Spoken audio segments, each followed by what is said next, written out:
ప్రకాశమానమైన కిరీటమును నీకు దయచేయను. సామెతలు 4:9. దేవుని యొద్ద రకరకాల కిరీటాలు కలవు. విశ్వాస జీవితమందు విజయం సాధిస్తే బహుమానం సంపాదించుకొందుము. బుద్ధి, జ్ఞానము, వివేచన దేవుని యందు గుప్తములై ఉన్నవి. బుద్ధిని కోరుకున్నట్లయితే, దానిని కలిగి ఉన్నట్లయితే, తద్వారా దేవుడు నీకు ప్రకాశమానమైన కిరీటమును దయచేయను.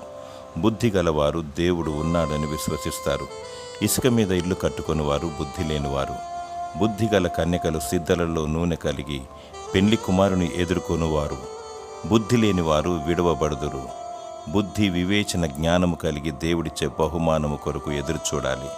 యేసు ప్రభు రానయున్నాడు. విశ్వాసముతో విజయం పొందుకోవాలి. దేవుడు నీకు బుద్ధి, వివేచన, జ్ఞానము మరియు ప్రకాశమానమైన కిరీటమును నీకు దయచేయునుగాక. ఆమేన్.